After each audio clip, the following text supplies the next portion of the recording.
안녕하세요. 톡톡산을 찾아주신 여러분, 반갑습니다. 오늘도 속 시원한 사이다 사연 찾으시나요? 오늘도 2가지 사연 준비되어 있습니다. 나가지 마시고 끝까지 집중해서 들어주세요. 그럼 바로 시작할게요. 전 톡톡사연의 나미입니다.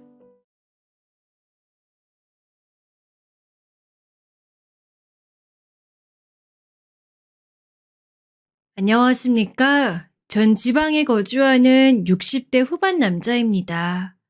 날씨가 슬슬 단풍을 볼 수 있는 가을이 훌쩍 다가왔네요. 우리 지역이 유독 가을의 풍경이 그렇게 예쁘거든요. 한평생 다른 지역에 가지 않고 고향에서 살았는데 여전히 좋습니다.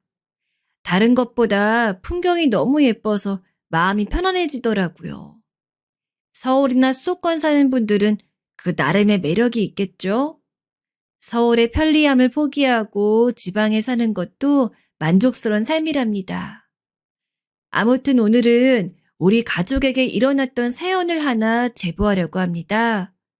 개인적으로 너무 뿌듯하고 만족스러웠던 경험이라 여러분들에게 알리고 싶었거든요.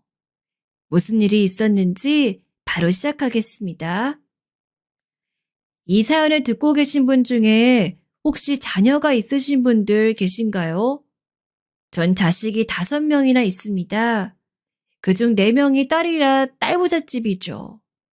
이렇게 딸이 많은 집을 보면 다들 아들 낳으려고 그렇게 많이 낳았냐고 묻더라고요. 단도직입적으로 말씀드리자면 우리 집도 그 영향이 없진 않았습니다. 제가 형제가 없이 외동아들로 태어나서 우리 어머니는 손주들을 많이 원하셨어요. 더 낳고 싶으셨는데 아이가 도저히 생기지 않아 낳지 못하셨거든요. 입양까지 고민할 정도로 부모님은 자식이 많은 것을 원하셨습니다. 오죽하면 친척에게 아이를 얻어올까 고민까지 하셨대요. 하지만 결국 저 하나라도 잘 키우자 생각하셨다고 합니다. 저 역시도 자라면서 그렇게 형제 많은 집이 부러웠어요. 물론 부모님의 사랑을 독차지한 것은 좋았습니다. 하지만 외롭기도 했고 복잡한 집이 부러웠어요. 그래서 아내와 결혼하며 아이는 최대한 많이 낳자고 약속했습니다. 다행히 아내도 아이를 가지는 것을 원해 큰 불만은 없었어요. 그런데 첫째를 낳고 둘째를 낳았는데 둘 다 딸이더라고요. 물론 딸도 너무 예쁘고 사랑스러웠습니다. 하지만 사람 마음이라는 게 셋째까지 딸이니 우리 유전자에 아들이 없는 건가 싶었어요. 특히 우리 어머니가 옛날 분이라 아들을 원하셨거든요. 결혼하고 우리 부부는 부모님을 모시고 같이 살았습니다. 그래서 우리 어머니의 입김이 되게 셌어요. 그 상태에서 아내와 아이를 또 가졌는데 넷째까지 딸이었습니다. 넷째도 딸이라고? 도대체 우리 집엔 아들씨가 없는 거냐? 어떻게 된 게 아들이 안 나와? 이렇게 낳기도 힘들겠다. 아이고, 이게 무슨 일이야? 남들은 아들을 잘 만났던데 왜 너희는 딸만 넷을 낳아? 에이, 어머니, 우리가 성별을 지정해 낳은 건 아니잖아요. 그래도 아내가 고생했는데 왜 그러세요? 자식은 많은 게 좋다 하셨잖아요. 그러니까 그냥 예뻐해 주세요. 여보, 고생 많았어. 저도 사실 속으로는 넷째까지 딸이라고 하니 많이 당황했어요. 하지만 이미 우리 어머니가 아들이 아니라고 뭐라 하는 상황에서 저까지 딸이라고 아쉬워할 순 없더라고요. 임신하고 출산하느라 고생한 아내가 안쓰럽기도 했고요. 그래서 전 넷째까지 딸이면 그냥 포기하려고 했습니다. 계속되는 출산에 아내의 몸이 많이 상하기도 했고요. 아들 낳자고 5째를 가졌는데 막내까지 딸이면 그땐 어떡하겠어요. 그래서 그냥 단념하려고 했는데 우리 어머니는 반드시 아들을 원하셨습니다. 이미 낳은 손녀들을 미워하는 건 아니었지만 아쉽다고 계속 끊임없이 말씀하셨어요. 우리 아버진 원래 말씀이 매우 적은 편이셨어요. 아버지가 입을 여는 것은 귀한 일이었습니다. 말은 아껴야 좋은 거라고 제게도 늘 언행을 조심하라고 하셨죠. 그런데 아버지까지 나서서 아들이 필요하다고 하셨습니다. 아무래도 어른들 생각엔 대를 이으려면 아들이 필수라고 생각하셨겠죠. 그런데 만약에 우리가 아이를 또 가졌는데 그때도 딸이면 어떡해요? 아들 가지려고 임신했다. 딸이 생기면 또 여섯째를 가져요? 아유, 그렇게 아들을 원하면 차라리 입양은 어때요? 입양 같은 소리 하지도 마. 나처럼 애기 안 생기는 몸도 아니잖아. 그냥 아들 낳을 때까지 낳든가? 하늘에 대고 빌어봐라. 그럼 아들을 보내줄 거야. 그래도 대를 이어야지. 딸들은 나중에 결혼하면 출가 외인이란 말이야. 어머니는 대놓고 아들을 원하셨는데 절대 입양은 안 된다는 주의였어요. 평소에 시집살이를 시키는 분은 아니었는데 이렇게 자식 관련해선 부딪히는 일이 많았습니다. 그리고 무엇보다 아내도 아들을 가지고 싶어 했어요. 아들을 낳으면 시부모님이 우리 부모님과 관계가 좋아질 거라 믿었던 거죠. 그 마음을 모르는 것은 아니었지만 우리가 아이의 성별을 고를 수 있는 것은 아니잖아요. 사실 셋째도 넷째도 아들을 바랬는데 딸이 태어난 거라 더욱 망설여졌습니다. 저는 그래서 가족들에게 제가 나서서 4명의 딸이라도 잘 키우자고 했어요. 실제로 우리 딸들은 제가 봐도 사랑스럽고 예뻤거든요. 성별이 뭐가 중요하냐고 딸들을 안고 소리쳤던 기억이 아직도 생생합니다. 그러다 우리 아버지가 지병으로 별세하게 되셨어요. 그때가 우리 큰딸이 고등학생일 때였습니다. 몸이 여기저기 많이 아프셔서 병상에 누워 계시다 집에서 돌아가셨어요. 그런데 아버지가 돌아가시기 전에 제게 뭐라 말씀하셨는지 아세요? 바로 아들은 낳아야 한다고 하셨습니다. 그렇게 아파 죽기 직전인데도 제게 눈 감기 전까지 아들을 원하셨죠. 아무리 제가 들어도 부모님 귀에는 들리지 않더라고요. 고집이 정말 대단하다고 느꼈습니다. 물론 아버지의 유언이라고 아내와 논의해서 아들을 낳은 것은 아닙니다. 몇 번이고 말했지만 아이의 성별은 우리가 고르는 게 아니잖아요. 5째를 가진 것은 정말 우연이었어요. 이미 아이들은 첫째는 고등학생이고 넷째는 9살이었습니다. 아내가 몸이 이상하다고 병원에 가더니 임신 소식을 들고 왔어요. 아내의 임신을 알고 어머니는 아버지가 죽으면서 아들을 보낸 게 틀림없다고 말씀하셨습니다. 이 한약을 먹어봐라. 이게 아들 생기게 하는 한약이래. 이거 먹고 다들 아들을 낳았다고 말이 많아. 내가 돈 많이 주고 사왔으니 아침마다 꼭 먹도록 해, 아가. 알겠니? 어머니, 이미 생긴 아이라고요. 그렇다고 딸이 아들로 바뀌어요? 말이 되는 소리 해요.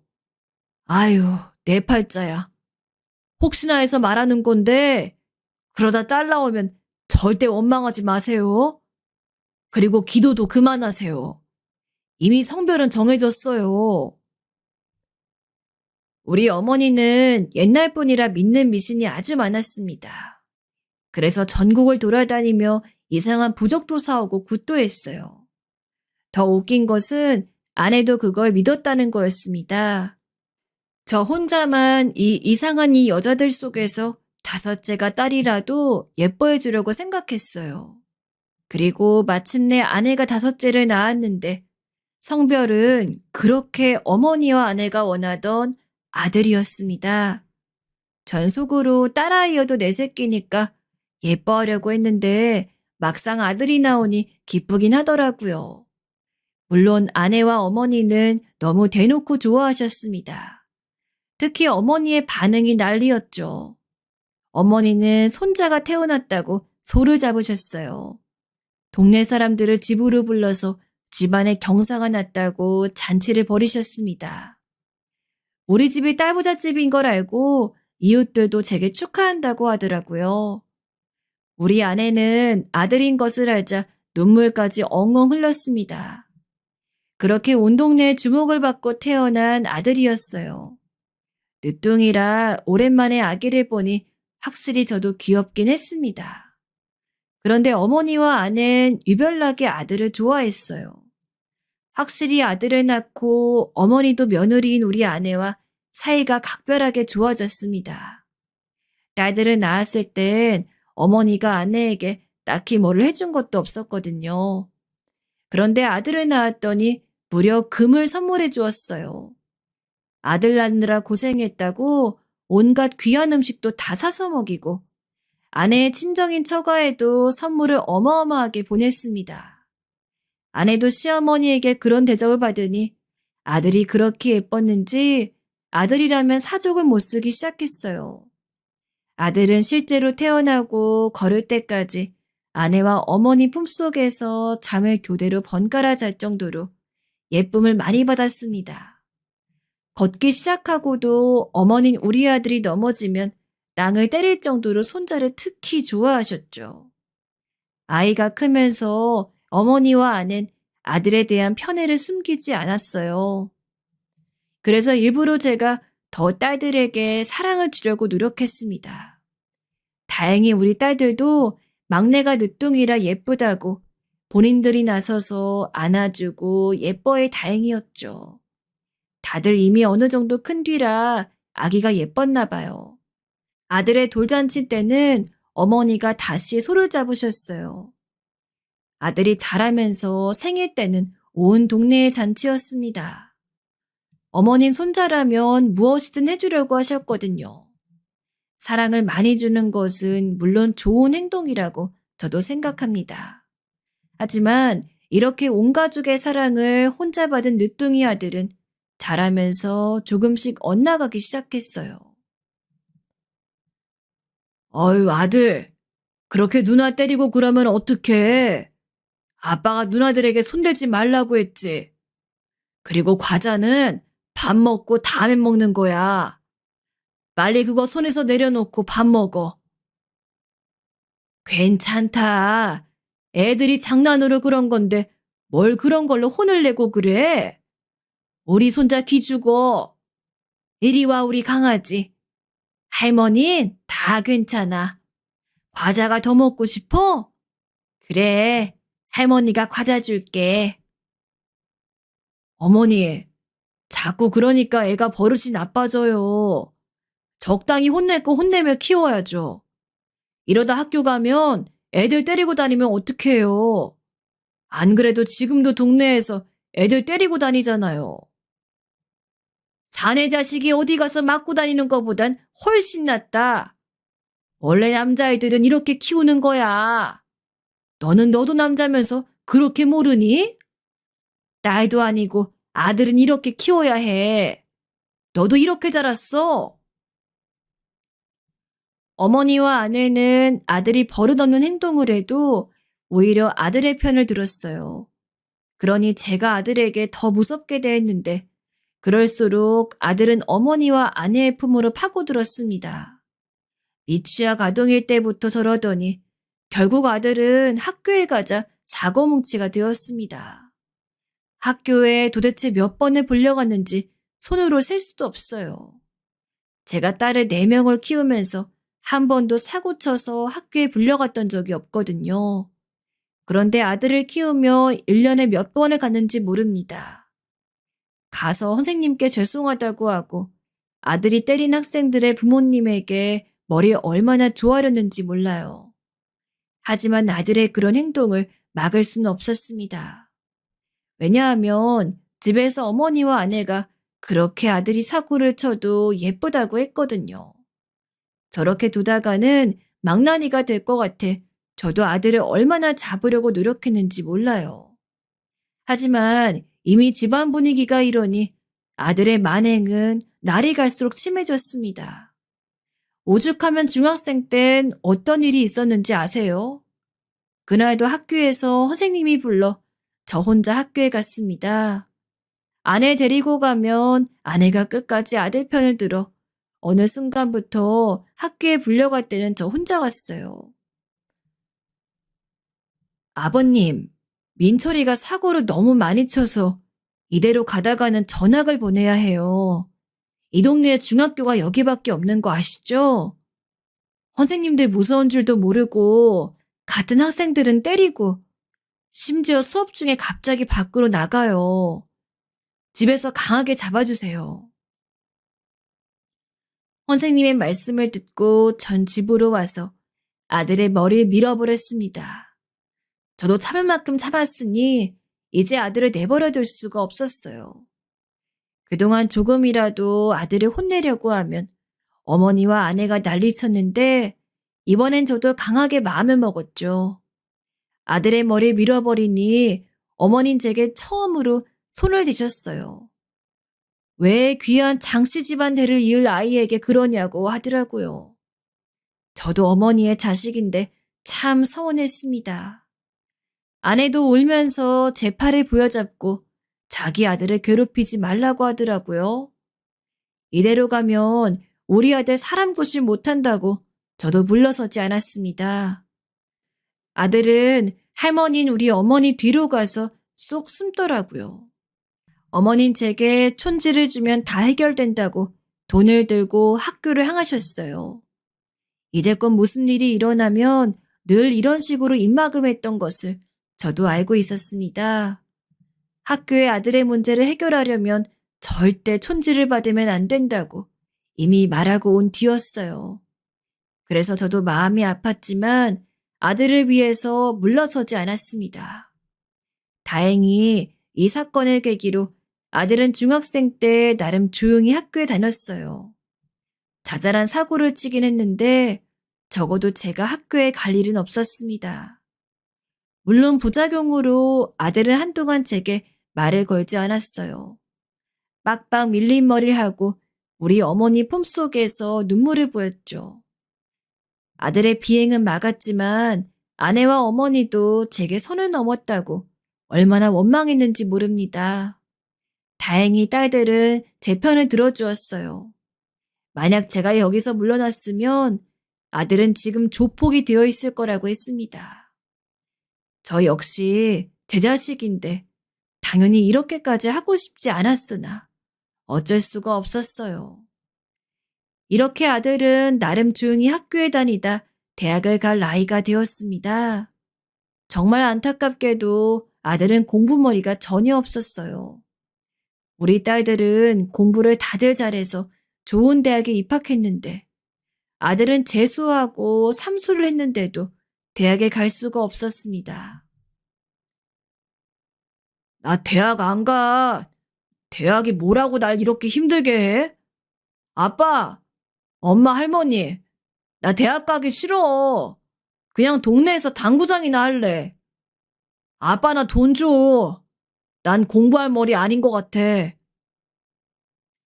그래, 우리 손자가 당구장을 하고 싶구나. 할머니가 돈 줄 테니까 당구장 하자. 우리 손자는 그래도 돼. 대학이 다가 아니야. 그러니까 속상해하지 마. 알겠지? 우리 강아지. 아들은 급기야 대학에 가지 않겠다고 했어요. 그런 모습에 어머니와 아내는 아들이 안쓰럽다고 당구장 열돈을 주자고 하더라고요. 전 당연히 반대했습니다. 공부가 아니더라도 자기가 살 길을 알아서 찾아야지 무슨 당구장을 말하는지 이해하지 못했어요. 전 그래서 귀를 쓰고 반대했습니다. 그러자 아들은 대놓고 엇나가기 시작했어요. 급기야 동네 양아치들과 어울리기 시작했습니다. 학생 때는 아들 때문에 제가 학교에 그렇게 불러다녔는데 성인이 되자 경찰서로 가게 되었죠. 아들은 심지어 당당하게 제게 그러게 왜 당구장을 차려주지 않냐고 말했습니다. 제 자식이지만 너무 미웠어요. 그런데 이런 아들을 여전히 어머니와 아내가 감싸고 돌았습니다. 누나들은 다 공부해서 대학에 갔는데 아들만 혼자 대학도 못 가고 양아치들과 몰려다니며 오토바이를 타고 돌아다녔어요. 머리가 컸다고 제 말은 듣지도 않았습니다. 어머닌 그러게 그냥 빨리 당구장을 차려주자고 하더라고요. 큰딸은 결혼해서 아이를 낳고 살고 있었는데 어느 날 집에 오더니 몰래 저를 불러 심각하게 말했습니다. 아들을 계속 저렇게 두면 큰일이 난다고 빨리 잡으라고 하더라고요. 하지만 이미 엇나갈 대로 엇나간 아들을 쉽게 잡을 수가 없었습니다. 제가 뭐라고 하면 오히려 대들던 아들이었어요. 큰딸은 제게 다시 머리라도 밀어버리라고 하더라고요. 저도 마음 같아선 그러고 싶었습니다. 하지만 아들은 이미 중학생이 아닌 저보다 훨씬 건장한 성인이었어요. 속이 얼마나 타는지 친구들을 만나 하소연해도 풀리지 않더라고요. 제가 더 속이 탔던 이유는 바로 어머니와 아내 때문이었습니다. 저러고 다녀도 아들에게 쩔쩔매는 모습에 한숨이 나왔어요. 저는 결국 강한 결단을 내리게 되었습니다. 절대, 이제 무슨 일이 있어도 절대 막내한테 1원도 주지 마. 앞으로 막내한테 돈 주면 어머니 있고 뭐고 없어요. 쟤 저렇게 살면 우리 집 망한다고.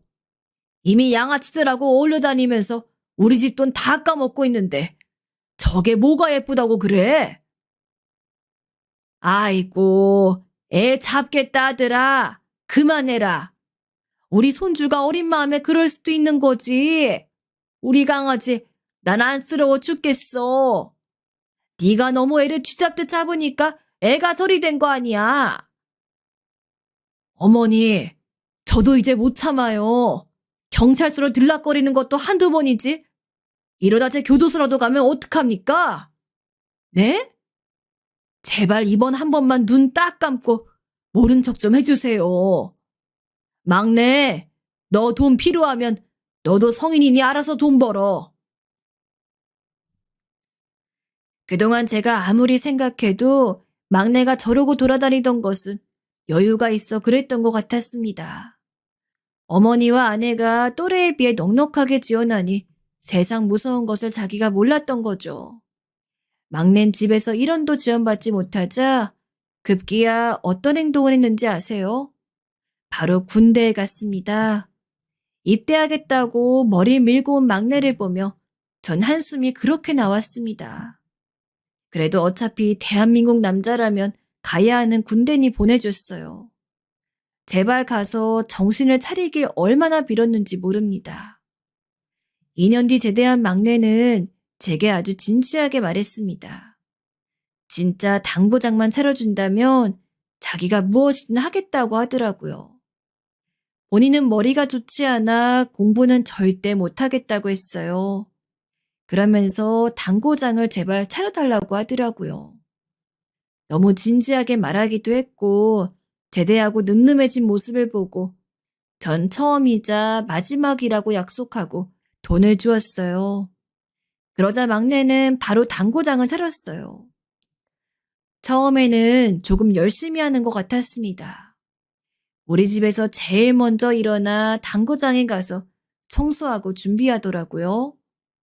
열심히 일해 돈을 벌더니 집으로 고기를 사서 오기도 했어요. 그런 모습을 보며 아낸 기특하다고 눈물을 흘리더라고요. 저도 내심 속으로 이놈이 드디어 정신을 차렸다고 생각했습니다. 하지만 그것도 오래가지 않더라고요. 겨우 한 반년이 지나자 금세 또 질렸는지 가게에 나가지 않았습니다. 본인이 사장인데 가게를 전혀 돌보지 않았어요.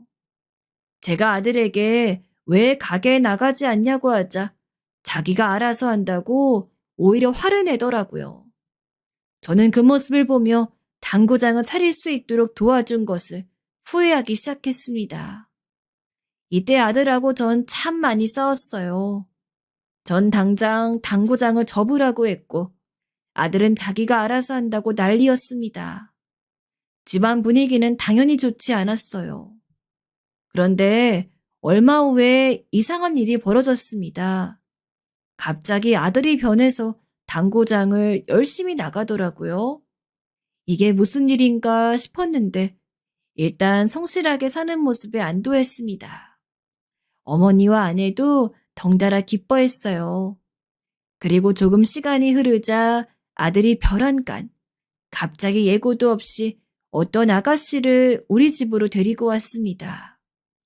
데리고 온다는 말도 없이 진짜 저녁에 참하고 예쁜 아가씨와 집에 왔어요.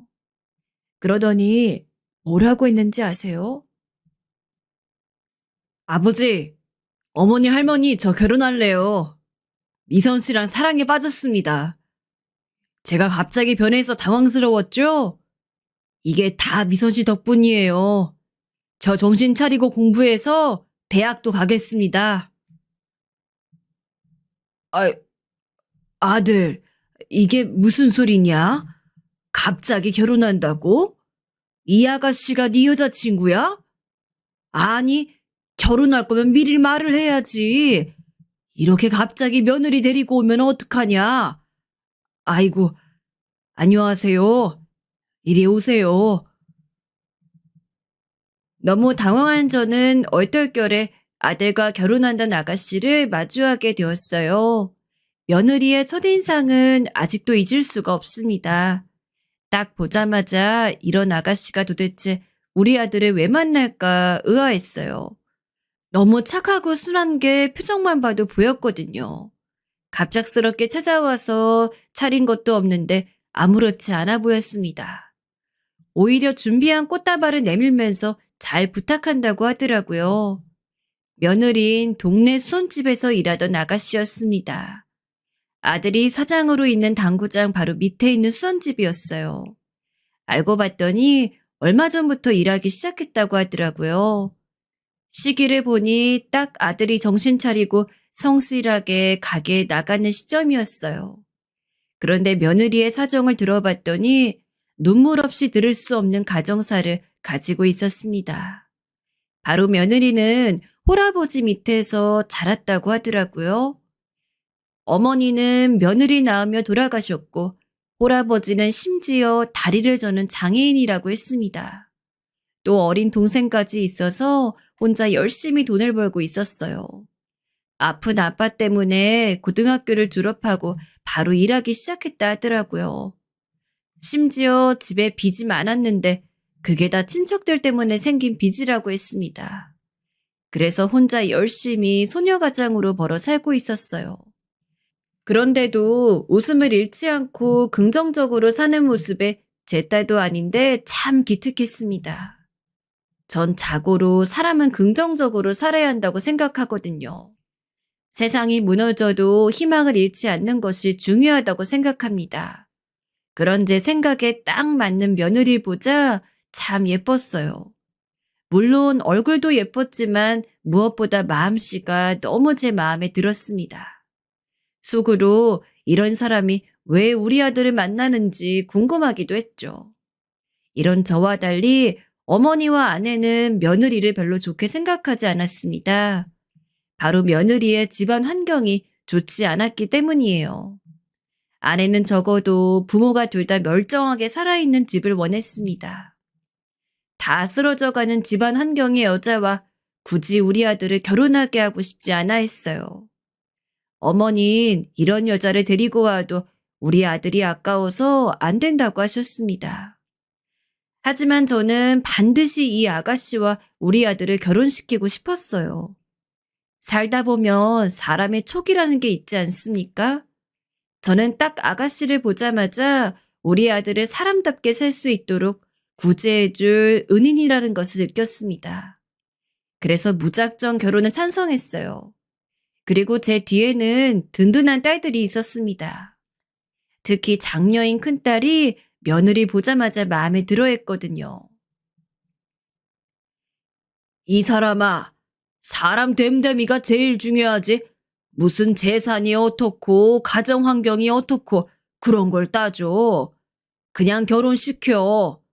우리 아들 저 아가씨랑 결혼 못하면 인생 어떻게 또 막장으로 살지 몰라. 당신은 도대체 왜 우리 아들을 그렇게 말해? 내가 뭐 어디 재벌가 손녀딸 데리고 오래? 그냥 평범한 가정이면 된다고. 다 쓰러져가는 집안의 소녀 가정을 왜 우리 아들하고 결혼시키냐고. 아내와 저는 이 결혼 때문에 얼마나 많이 싸웠는지 몰라요. 급기야 어머니는 결혼을 반대한다고 머리에 두건을 쓰고 눕기까지 하셨습니다. 다행히 딸들은 제 편이었어요. 아들이 동네에서 양아치들하고 몰려다녀 본인들까지 창피했다고 하더라고요. 그러면서 그래도 저 아가씨를 만나더니 애가 성실하게 가게 운영도 하고 술 마시며 몰려다니지 않는다고 결혼을 적극적으로 주장했습니다. 이 과정에서 저는 아들과 극적인 화해도 하게 되었어요. 원래 서로 대면대면한 사이였는데 뭐로 가도 서울만 가면 된다고 하죠. 아들은 본인의 결혼을 제가 적극적으로 추진하자 본인을 드디어 믿어주는 거냐고 눈물을 보였습니다. 뭐가 됐든 전 아들을 사람 만드는 게 인생의 목표였어요. 이런 상황에서 아들과 며느리는 결국 결혼에 성공했는데 여기서 며느리의 꿈도 컸습니다.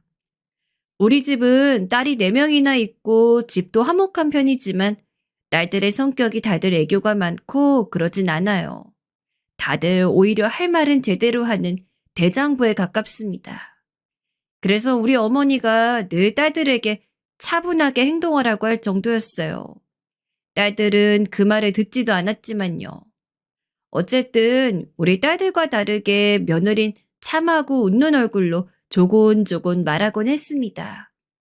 아들도 없이 혼자 집에 와서 꽃다발을 들고 찾아오거나 과일을 사오고 예쁜 컵 같은 것도 사왔습니다. 형편도 좋지 않은데 뭘 이리 사오냐고 해도 본인이 좋아 그런 거라고 웃으면서 말했어요. 저야 당연히 그런 며느리를 보고 반드시 내가 죽더라도 이 결혼을 시키고 싶었습니다. 아들은 그런 며느리 옆에서 바보처럼 웃으면서 며느리만 바라보고 있었죠. 완전히 다른 사람이 된 것 같았어요. 결국 이런 노력 끝에 우리 어머니와 아내도 허락해서 드디어 결혼이 성사되었습니다. 물론 결혼을 허락했다고 며느리 마음에 들어한 것은 아니었어요. 하지만 저는 일단 결혼식을 올리고 혼인 서류에 도장을 찍은 것을 보니 죽어도 여한이 없었습니다. 며느리와 아들의 신혼집은 며느리 집과 가까운 곳에 얻어주었어요. 인간적인 도리로 아픈 며느리의 아버지를 위해 병원비도 내주었어요. 저는 있는 사람이 베푸는 것이 맞다 생각하거든요. 며느리는 제가 이렇게 본인 친정을 도와주니 너무 감사하다고 저를 볼 때마다 고맙다고 말했어요. 일부러 생색내려고 도와준 건 아니지만 이렇게 감사함을 아는 며느리를 보니 뿌듯한 마음이 들었습니다. 그리고 며느리는 결혼하고 바로 임신해서 아이를 가졌어요. 며느리의 임신 이후로 아들은 더욱 새로운 사람이 되었습니다. 갑자기 책임감이 생겼다고 온 동네 길거리를 누가 시키지도 않았는데 쓸고 다녔어요. 마주치는 사람마다 밝게 웃으며 인사해서 주민들이 처음에는 다른 사람인 줄 알았다고 하더라고요. 제가 그렇게 싫어하는 양아치들과도 관계를 단절하고 오로지 며느리만 바라보고 살았습니다. 둘이 잘 사는 모습을 보니 얼마나 뿌듯했는지 모릅니다. 아이고, 아이고야. 우리 손주 며느리가 아들을 낳았네. 우리 가문의 영광이다. 세상에, 아들 귀한 집에 이게 무슨 경사야. 소를 잡아서 잔치를 열어야겠다. 아가, 내가 결혼 반대해서 미안하다. 응? 어머니, 내가 딱 우리 며느리가 우리 가문 구할 귀인이라고 했죠? 거봐요. 그러게 왜 그렇게 반대했어요? 세아가 출산하고 조리 잘해야 평생 안 아픈 거 알지? 어디 아픈 곳 있으면 당장 말해라. 며느리가 아들을 낳자 우리 며느리는 대놓고 손주 며느리 예뻐하기 시작했습니다. 옛날 분이라 어쩔 수 없는 상황이었죠. 며느리가 집에 들어오고 우리 집의 분위기는 누가 봐도 밝아졌어요. 그래서 주민들도 우리 집 근처를 지나가면 웃음소리밖에 안 들린다고 하더라고요. 그럴 수밖에 없는 것이 며느리가 우리 집에 참 잘했습니다. 생글생글 웃으면서 말동무도 해주고 나서서 안마도 해주고 너무 천사였어요. 시누이가 넷이나 있으니 며느리가 불편할 수도 있는데 본인이 나서서 우리 딸들에게 다가갔어요. 그래서 우리 딸들이 오히려 저보다 며느리를 더 챙기기도 했답니다.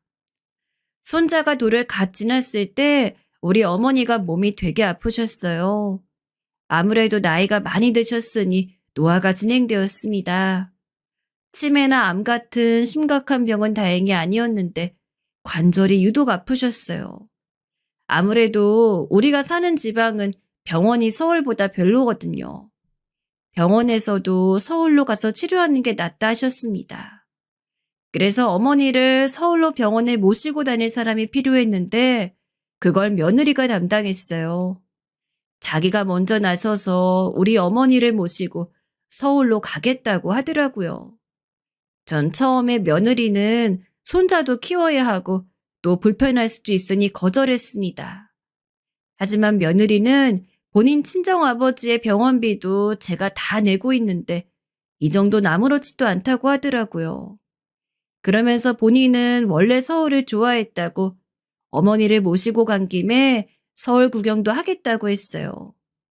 그래서 며느리가 어머니 모시고 서울로 병원에 다녔는데 이때 우리 어머니는 며느리에게 푹 빠지게 되었습니다.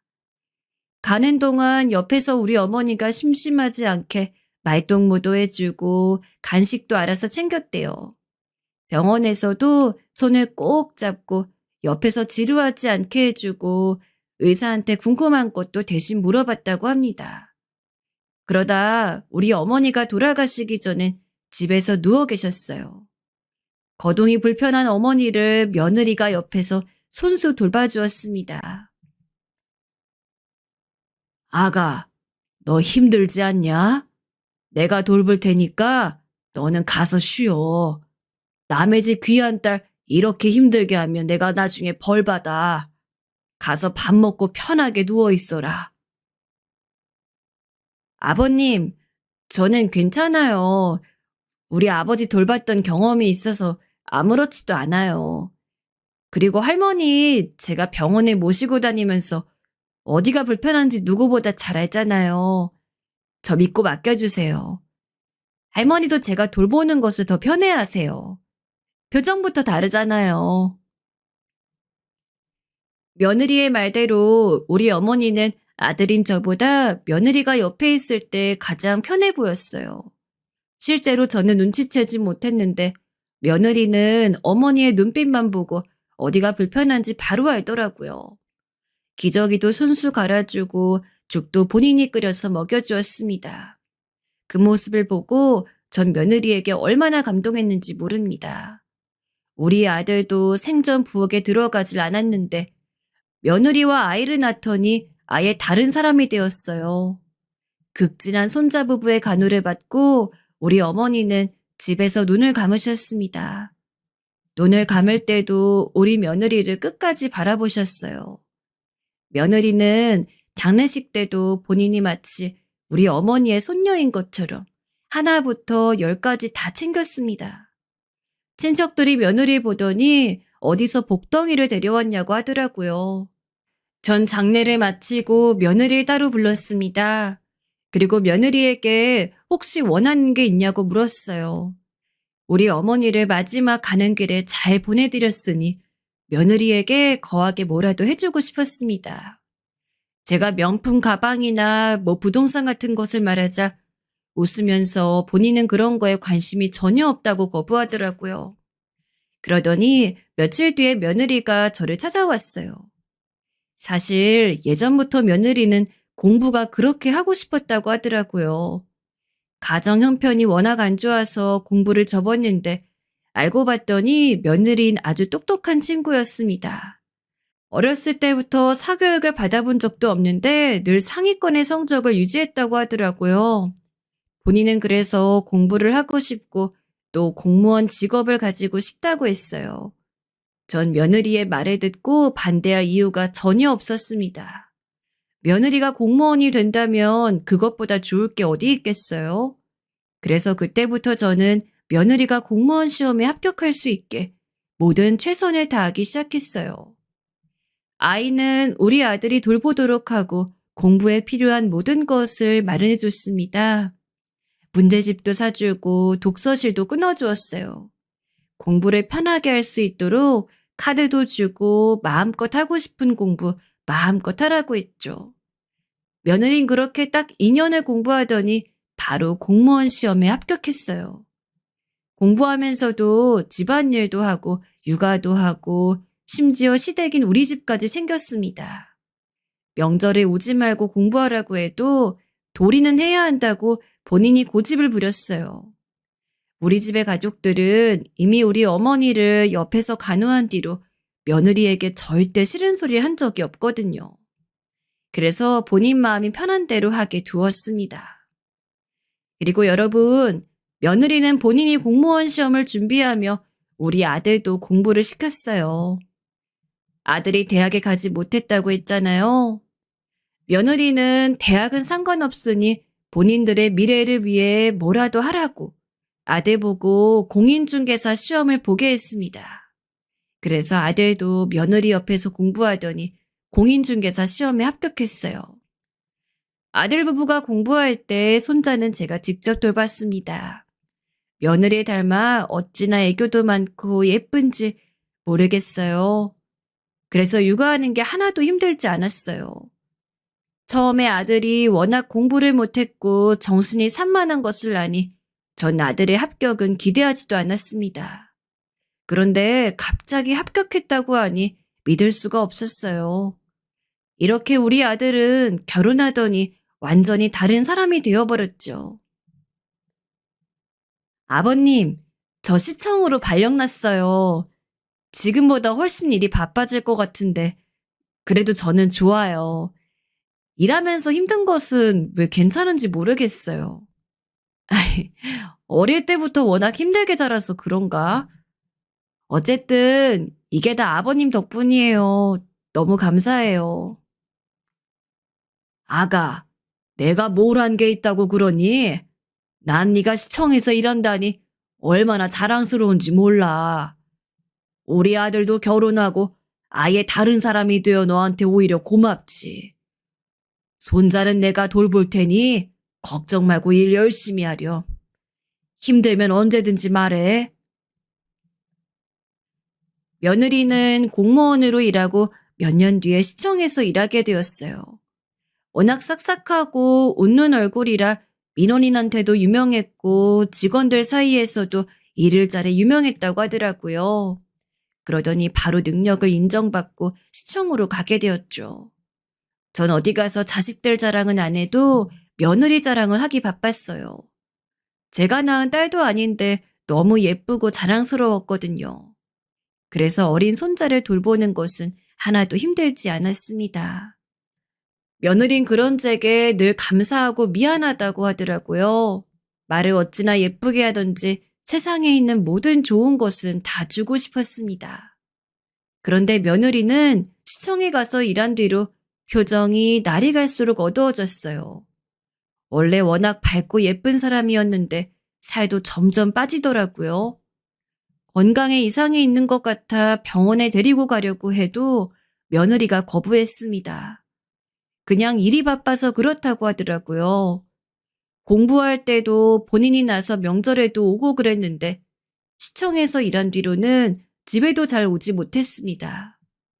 일하느라 그런 것은 당연히 이해하지만 저는 며느리의 건강이 걱정되었어요. 손자를 우리 집에 맡기고 데리고 가는 것도 다 우리 아들이 했거든요. 아들에게 며느리의 안부를 물어도 집에 잘 못 들어온다고 하더라고요. 그러다 한 가지 사건이 발생했습니다. 전 이날을 생각하면 아직도 자다가도 눈이 번쩍 떠지더라고요. 우리 소중한 며느리에게 이런 일이 일어날 줄은 상상도 하지 못했습니다. 도대체 어떤 일이 있었는지 궁금하시죠? 며느리의 친정아버지 병원비를 제가 내고 있다고 했잖아요. 마침 사돈이 그때 크게 아프셨습니다. 며느리가 시청에서 일한 뒤로 안 그래도 바쁜데 아픈 사돈을 위해 병원도 자주 다녔거든요.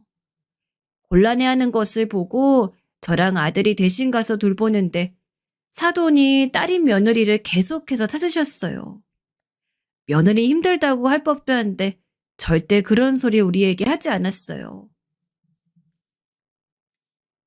아가, 괜찮니? 얼굴이 너무 상했다. 내가 한약이라도 지어줄 테니까 그거라도 먹으면서 일하렴. 일이 그렇게 많어? 너무 견디기 힘들면 그만두어도 좋아. 나는 다른 것보다 네 건강이 제일 우선이다. 아버님, 감동이에요. 저는 괜찮아요. 제가 되고 싶어서 힘들게 공부에 들어온 거잖아요. 이것도 아버님 덕분에 공부할 수 있었으니 전 아버님께 감사해요. 우리 아빠까지 이렇게 돌봐주시고 제 인생의 은인이세요. 며느리는 저한테 오히려 이렇게 고맙다고 말할 정도로 착한 사람이었어요. 이런 상황에서 사돈은 날이 갈수록 건강이 안 좋아지셨습니다. 결국 죽을 고비도 얼마나 넘겼는지 몰라요. 이 과정에서 며느린 일하다 달려왔던 적도 많습니다. 도저히 일을 뺄 수 없으면 저랑 아들이 사돈의 곁을 지켰죠.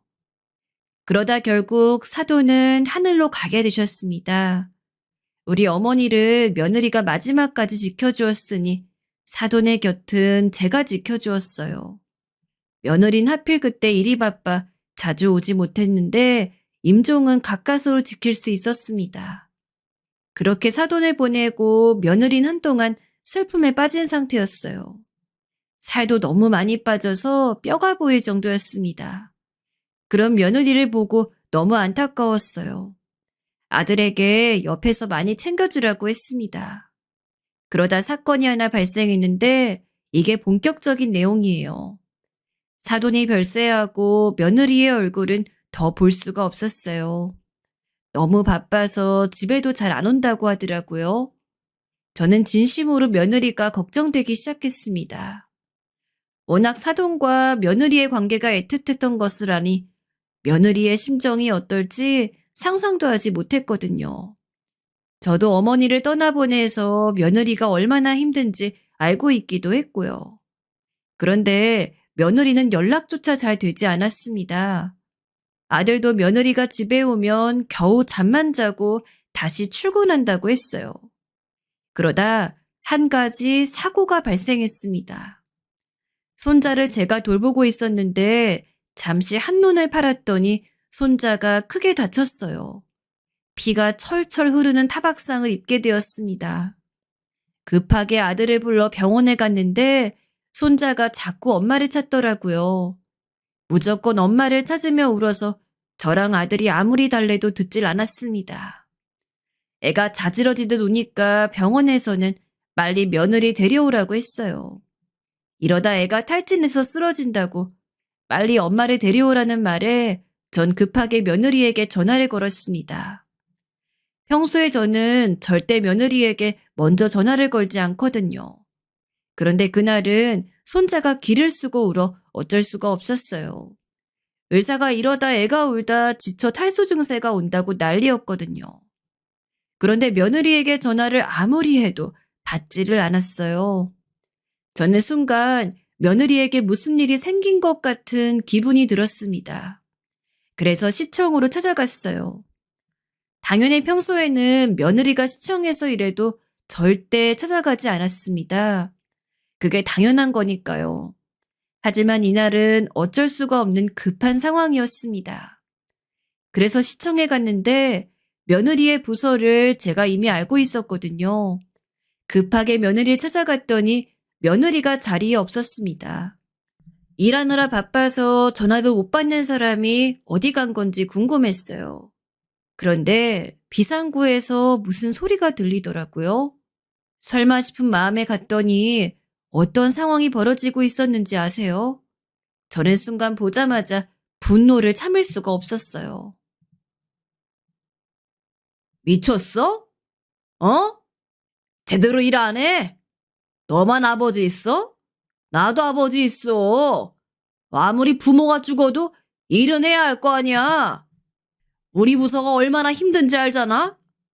일 잘한다고 해서 데려왔더니 이딴 식으로 일할 거야? 어? 이럴 거면 당장 그만둬. 죄송합니다. 하지만 저도 정당하게 제가 쓸 수 있는 연차를 쓴 거잖아요. 그리고 시키는 일은 다 마무리 지었어요. 최대한 부서에 피해가지 않도록 저도 최선을 다했어요. 앞으로도 거슬리지 않도록 할게요. 뭐? 야, 이게 어디서 상사한테 말대꾸냐? 너 미쳤어? 내가 누군지 알아? 확. 상사와 며느리는 비상구에서 큰 소리를 내며 갈등을 빚고 있었어요. 들어봤더니 며느리가 사돈이 아파 일을 빠졌던 게 화근이 된 것 같았습니다. 하지만 제가 알기로 며느리의 말처럼 며느린 잘못한 게 없었거든요. 그런데 며느리의 상사는 며느리가 괘씸했는지 저 말을 듣자마자 무려 손을 들어 우리 며느리의 뺨을 내리쳤습니다. 순간 저는 살면서 이런 분노를 느꼈던 적이 없어요. 정말 너무한다고 생각했습니다. 며느리는 사돈이 돌아가셨을 때를 빼고 한 번도 제 앞에서 온 적이 없거든요. 항상 웃는 얼굴로 오히려 제게 응원해준 사람이었습니다. 그런 며느리가 뺨을 맞고 서러워서 엉엉 우는 것을 제 눈으로 보고 저는 속에서부터 열불이 나서 참을 수가 없었습니다. 그동안 우리 며느리를 생각해서 꾹 참고 또 참았던 게 드디어 터지게 되었어요. 감히 건드려도 우리 며느리를 건들다니. 이건 있을 수 없는 일이었습니다. 너무 미친 듯이 화가 나서 시장실로 바로 쫓아갔어요. 그때는 눈에 뵈는 게 전혀 없었습니다.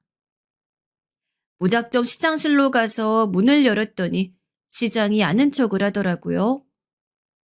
여러분, 사실 저는 우리 지역에서 알아주는 지역 유지입니다. 대대손손 가난했던 적이 없는 아주 유명한 집이에요. 그래서 딸이 그렇게 많아도 다 대학도 보내고 시집도 잘 보냈답니다. 돈 걱정이 없어 아들이 저렇게 부모를 믿고 막 나갔던 과거를 가지고 있었던 거였어요. 그러다 보니 당연히 공무원과도 밀접한 관계를 지니고 있었습니다. 하지만 며느리는 자세한 속사정은 모르고 있었어요. 제가 관공서 윗사람들과 친밀한 관계라는 것을 자세히는 몰랐죠. 아무튼 제가 문을 쾅 열자 시장은 놀란 눈으로 저를 쳐다보았습니다. 아이고, 오셨어요? 아이, 무슨 일이세요? 일단 여기 앉으세요. 커피로 드릴까요? 아유, 오랜만이세요. 요즘 바쁘셨는지 도통 안 보이시더라고요. 안 그래도 제가 연락드리려 했습니다. 연락이고 뭐고? 여기 시청은 부하 직원에게 뺨도 때리나? 시장님, 이래도 되는 건가요? 네? 아버지가 돌아가셔서 힘든 아랫사람에게 위로는 못 해주고 일을 왜 빠지냐고 뺨을 때리면 그게 공무원의 도리냐고. 제가 불같이 화내자 시장은 영문을 모르겠다는 표정이었습니다. 저는 제가 본 것을 설명했어요. 우리 며느리가 비상구에서 본인 상사에게 뺨을 맞는 것을 봤다고 하자 시장은 머리를 조아리기 시작했어요. 제가 여전히 화를 주체하지 못하자 시장은 결국 시청에 있는 모든 공무원을 집합시켰습니다. 강당으로 모인 공무원들에게 시장이 앞에서 부하 직원을 때린 사람이 있으면 자진 신고하라고 했죠. 그런데 제가 뻔히 얼굴을 아는데 그 상사가 나오지 않더라고요. 순간 화를 또 참지 못하고 제가 나섰습니다. 가서 네가 우리 며느리 뺨을 때렸냐고 소리를 지르자 상사는 벌벌 떨기 시작했어요. 마침 그 부서회장이 저랑 친밀한 사람이었거든요. 저를 알아보고 역시 머리를 조아리자 상사는 급기야 눈물을 보이기 시작했습니다. 며느리도 놀란 토끼눈이 된 채로 저를 바라보았어요. 아가, 난 네가 이런 취급 당하고 일하는 거 보면 화가 나 참을 수가 없어. 너는 잘못한 게 없으니 가만히 있어. 내가 알아서 할게. 우리 며느리가 아버지가 돌아가셔 힘든데 거기다 대고 상사란 사람이 이래도 되는 거냐고요. 당신 당장 우리 며느리에게 사과하세요. 아이고, 미안합니다. 아이, 제가 도대체 무슨 짓을 했는지 모르겠어요. 죄송합니다. 정말 다시는 이런 일이 없도록 할게요. 너무 죄송합니다. 상사는 울면서 며느리 앞에서 무릎을 꿇고 빌기 시작했어요.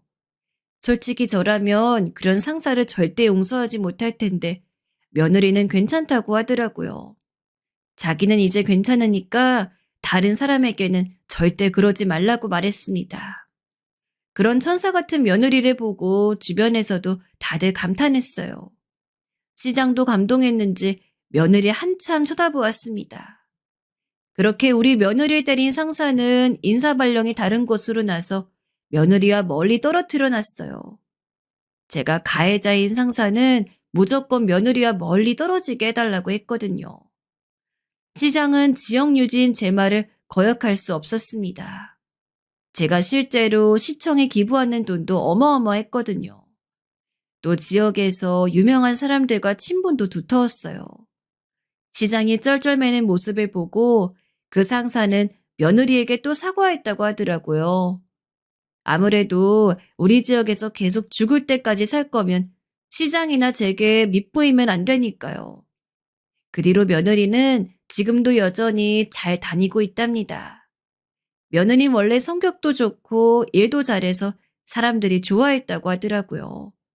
이 사건이 끝나고 며느리가 제게 다가와서 너무 든든하고 고마웠다고 웃으면서 말했습니다. 저는 그런 며느리를 보고 우리 아들을 사람으로 만들어주고 어머니 가는 길도 지켜주었는데 이건 당연하다고 했어요. 며느리는 본인 아버지가 돌아가시고 마음 둘 곳이 전혀 없었는데 시아버지인 저를 이제 친정아빠라고 생각하겠다 하더라고요. 그 말을 듣고 저도 눈물이 나왔습니다. 지금도 며느리와 저는 서로 너무 잘 지내고 있어요. 아들과 며느리는 금슬도 좋아서 지금 둘째도 임신한 상태랍니다. 참 우리 아들은 당구장을 접고 며느리와 공부해서 합격한 공인중개사 자격증으로 열심히 부동산 일도 하고 있어요. 매일 열심히 일하는 아들을 보고 우리 아내도 뿌듯하다고 하더라고요. 딸들은 우리 며느리를 복덩이라고 부르고 있어요. 이렇게 며느리가 시집 오고 우리 집은 웃는 일이 가득해서 얼마나 좋은지 모릅니다. 아마 남은 인생도 행복하게 살 것 같아요. 여러분, 여기까지가 제가 준비한 사연입니다. 재미있게 들으셨나요? 저는 개인적으로 살면서 가장 통쾌했던 사연이랍니다. 이 사건 뒤로 며느리와 관계도 훨씬 좋아졌어요. 제 사연 들어주셔서 진심으로 감사합니다. 다들 행복하세요.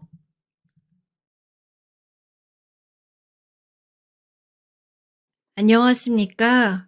어느새 초로에 접어든 산이입니다. 슬슬 은퇴를 생각하면서 인생의 마지막 장을 준비할 나이가 되었습니다. 누구나 그렇겠지만 인생의 마지막 후반전이야 뭐 별다를 게 있겠습니까마는 오랜 세월 잊고 지냈던 친구를요. 근래에 다시 찾게 되었습니다. 그래서 자랑 삼아 우리 둘의 우정을 한번 이야기해 보려고 합니다. 형만이와 민규. 어린 시절 우리는 늘 사람들에게 마치 한 세트인 것처럼 불리곤 했습니다. 오성과 한음처럼 말이죠. 어쩌다가 그 녀석과 제가 친해지게 되었는지 가끔 생각해보곤 합니다만 너무 어린 시절이라 정확히 기억은 나지 않습니다. 하지만 우리가 초등학교 1학년 때부터 단짝이었던 것만은 확실합니다. 갓 입학한 코올리개들끼리 다들 좀 서먹하기 마련이었지만 우리들은 늘 어깨동무를 하고 다녔지요. 지금도 기억이 나는군요. 하굣길에 민규네 집과 저희 집 사이에 갈림길에 설 때면 늘 서로 그날 저녁에 해야 할 일을 외치면서 헤어지곤 했죠. 무슨 만화를 꼭 보라는 둥, 어떤 숙제를 꼭 하라는 둥, 뭐 그런 이야기들을 말이죠. 학교에서 하루 종일 붙어 다니고 난 후에도 집에서마저 서로가 비슷한 경험들을 나누고 싶었던 것 같습니다. 그리고 다음 날이면 서로가 한 일에 대해서 실컷 떠들곤 했습니다. 한 번은 흘러가는 물을 보면서 대화를 나누던 기억이 나는군요. 도랑에 흐르는 물을 바라보며 멀리 강물과 합쳐져 우리의 눈이 닿지 않는 곳으로 휘돌아 나가는 물길을 바라보며 우리도 물이 되어서 저렇게 먼 곳으로 흘러갔으면 좋겠다고 이야기를 했었더랬습니다. 생각해보면 어린 시절의 호기심, 알 수 없는 먼 곳에 대한 그리움, 가보지 못한 곳에 대한 설렘 그 모든 것들을 민기와 함께 했던 것이었어요. 신기하게도 그렇게 서로 죽고 못 사는 친구였지만 서로 다른 팀이 되어 축구를 하거나 운동회에서 편이 갈라지면 또 기를 쓰고 서로 이겨야만 직성이 풀리곤 했죠. 나이가 들어서 생각해봐도 뭐라 말로 설명하기 힘든 오묘한 감정입니다만 아마 어린 시절 특유의 개구진 심보가 아니었나 생각합니다. 그렇게도 친한 민규와 저였지만 서로의 집안 형편은 많이 달랐습니다. 저희 집은 소를 제법 키우는 집이라 형편이 좀 넉넉했지만 민규는 홀어머니 쓰라해서 어렵게 학교를 다니고 있었습니다. 그런 가정 형편에도 민규는 품행이 발라 장난으로라도 한 번도 엇길로 나간 적이 없었습니다. 학교에서 표창도 많이 받았죠. 많은 친구들을 집에 초대했지만 저희 어머니께선 그런 민규를 가장 좋아하셨습니다. 어쩌다 민규 이야기가 나오면 참 바른 아이인데 형편이 어려워 안타깝다며 혀를 차시곤 했어요. 그러다 중학교 2학년쯤이 되면서부터 민규와 저는 서로 조금씩 다른 길을 걷게 되었어요.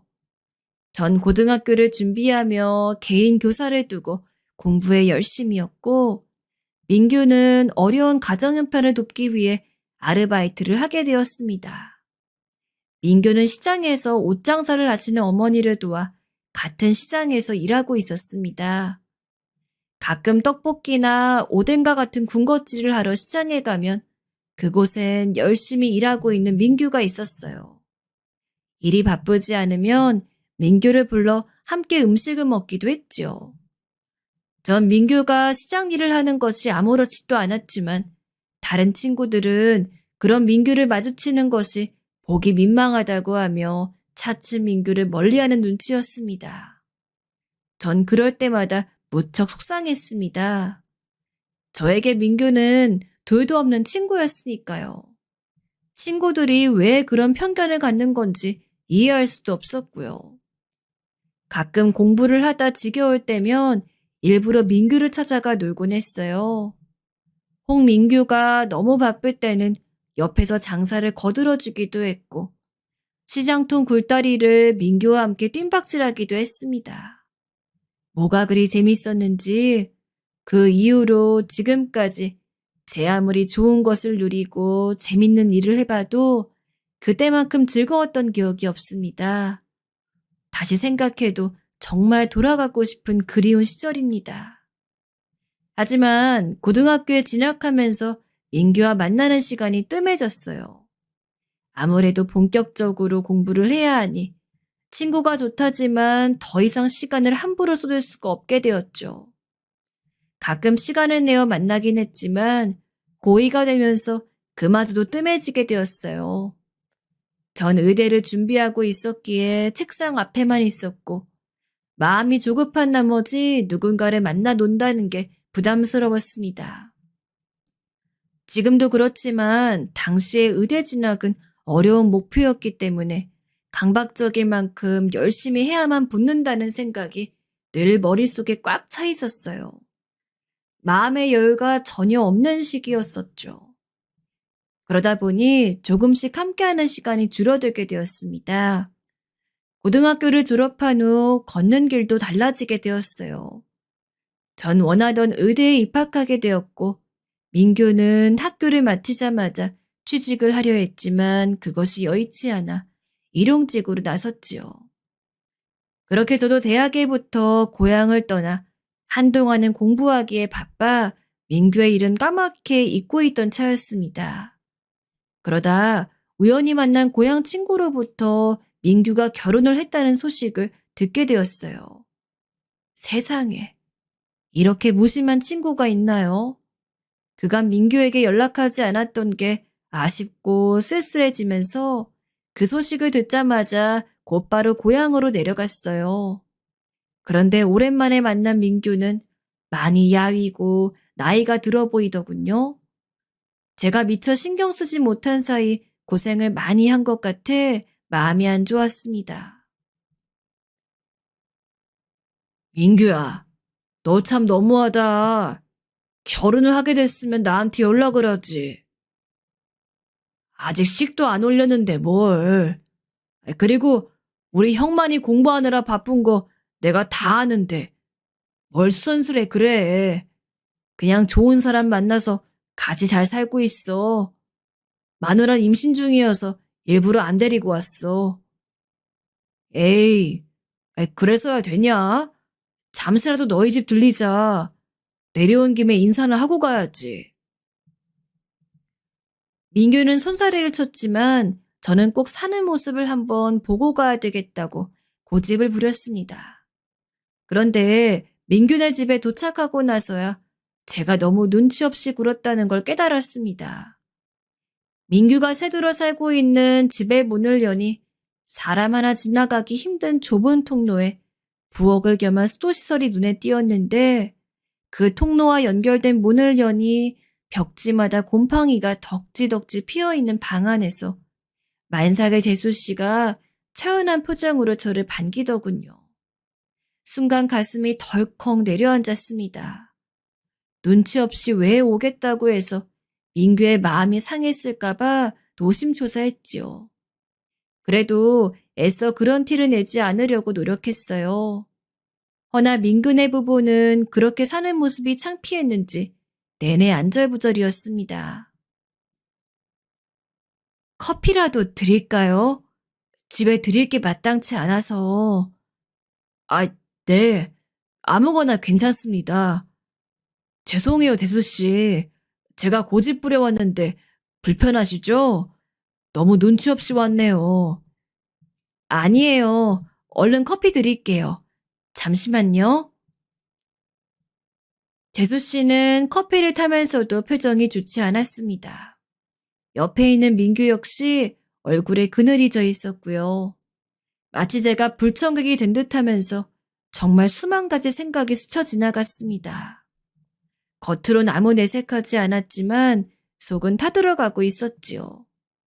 어렸을 적엔 아무 격 없이 지내던 친구인데 자기 사는 처지를 부끄러워하고 있는 친구를 보니 마음이 너무나 아파왔습니다.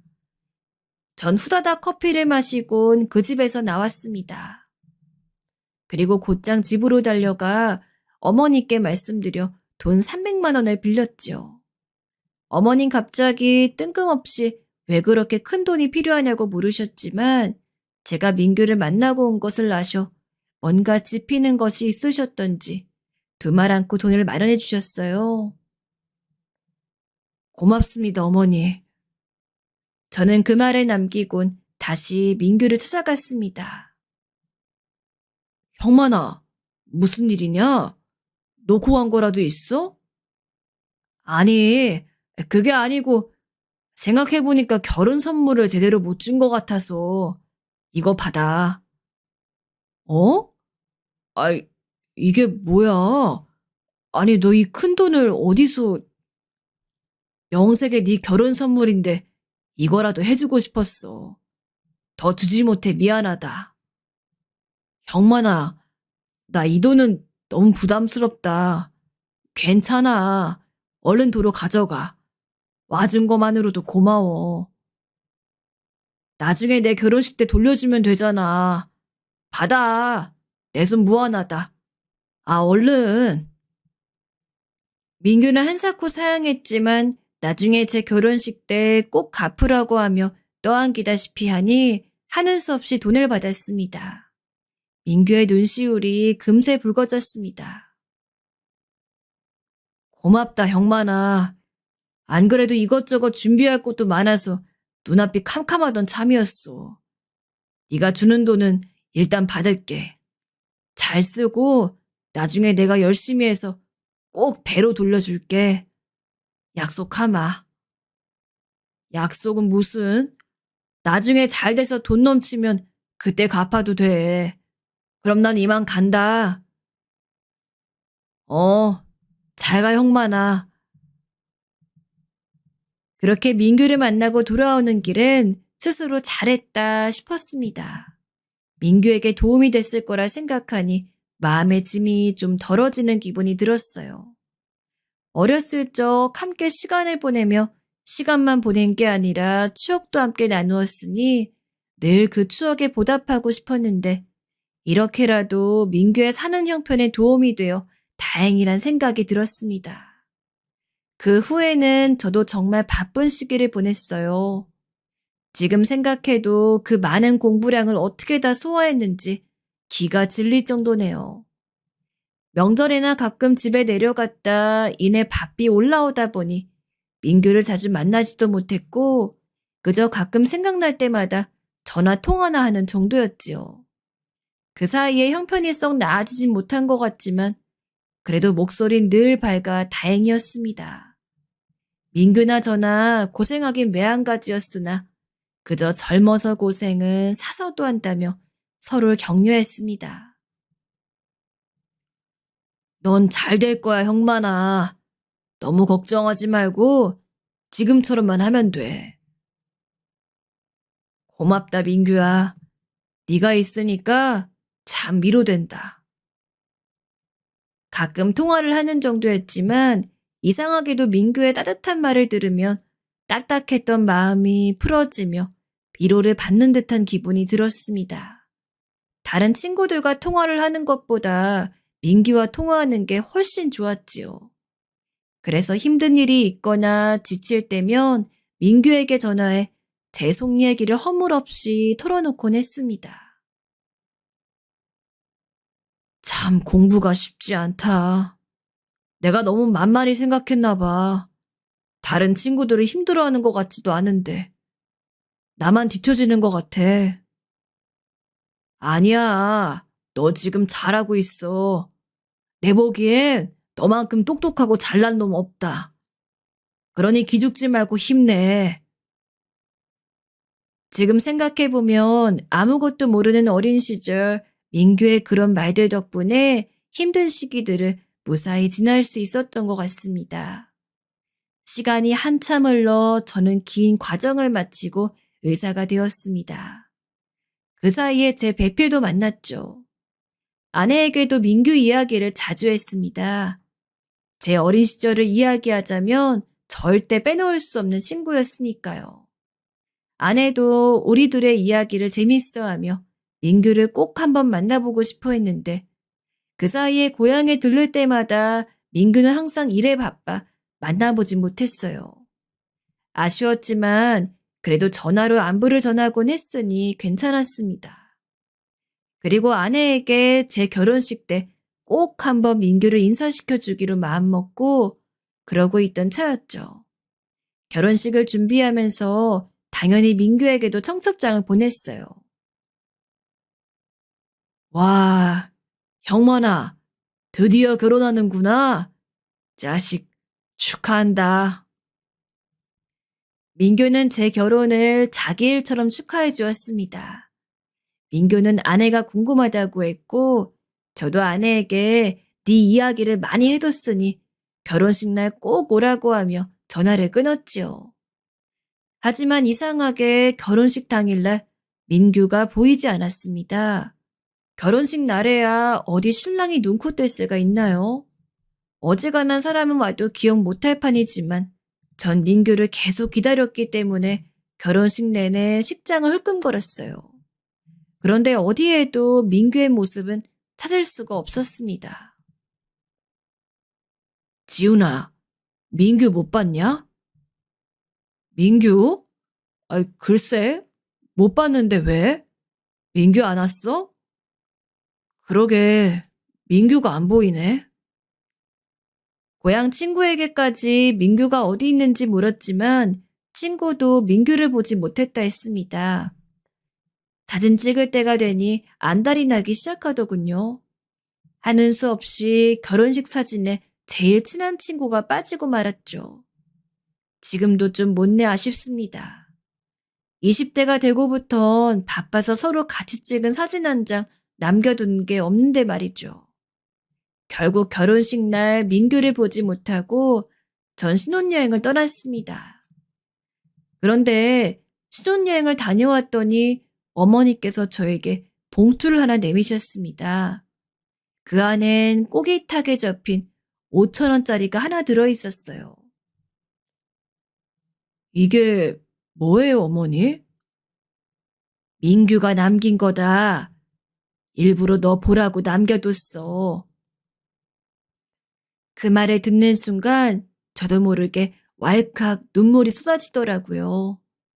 이 바보 같은 친구가 왔으면 들어올 일이지 뭐 한다고 친구의 결혼식도 안 보고 그냥 돌아선 건지. 어머니도 축의금을 정리하다 그걸 보고 마음이 안쓰러워 일부러 저더러 보라고 남겨두셨다고 하더군요. 그걸 보고서야 어디 그냥 있을 수가 있나요? 고향에 온 김에 꼭 민규를 만나야겠다고 생각하고 집을 나섰는데 이상하게도 연락이 닿지가 않았어요. 친구들에게도 수소문해봤지만 그간 무엇을 하고 살았는지 아무도 소식을 아는 친구들이 없더군요. 갑자기 무슨 일인지 도깨비한테 홀린 기분이었습니다. 그나마 예전에 민규가 새들어 살던 곳을 찾아가니 이미 몇 번을 이사했는지 아무도 민규를 아는 사람이 없었습니다. 하는 수 없이 친구의 소식을 알지 못한 채 신혼집으로 올라왔습니다. 민규가 축의금을 낸 꼬깃한 5,000원을 따로 챙겨서 보관했고요. 그걸 볼 때마다 마음이 착잡했습니다. 어렸을 때는 책 읽는 것도 좋아하고 공부도 곧잘하던 똑똑한 친구였는데 대체 그놈의 가난이 뭔지 친구 결혼식에 와서 당당히 자기를 드러내지도 못하는 그 심정이 오죽했을까 하는 생각도 들었고요. 그로부터 며칠이 지나 집에서 전화가 왔습니다. 민규로부터 편지가 왔다고 하더군요. 내용이 궁금해서 당장의 편지를 읽어달라고 하고 싶었지만 왠지 그간의 상황으로 봤을 때 남에게 알리지 못할 사정이 있을까봐 일단은 보관을 해주시라고 했습니다. 그러고는 저도 병원 일이 바빠 고향엔 통 내려가지 못하고 몇 달이 지나고 명절이 되어서야 겨우 고향에 내려가 그 편지를 뜯어볼 수 있었습니다. 편지를 읽고 나선 또다시 눈물을 주체할 수가 없었지요. 형만아, 우선 결혼 축하한다. 네 소식은 종종 듣고 있었지만 늘 열심히 해서 잘 되는 모습 보니 기분이 좋다. 그리고 미안하다. 네 결혼식에 축의금을 든든히 낸다고 약속을 못 지키게 되어서. 마음 같아선 남들 하는 만큼이라도 하고 싶었는데 그렇다고 어디 가서 돈을 꿀 형편도 안 돼서 나 부끄럽지만 하찮은 부조금이나마 너무 기분 상하지 않고 받아줬으면 한다. 억지로 마련한 돈을 예식장까지 가는 차비를 제하고 나니 고작 몇천 원 남더구나. 그래도 가까이서 결혼식을 지켜보려고 제일 좋은 옷을 입고 찾아갔지만 예식장에 가니 내 모습이 다른 사람에 비해 너무 초라하게 느껴졌어. 그래서 괜히 내가 결혼식을 망치는 것 같아 일부러 멀리서 지켜봤다.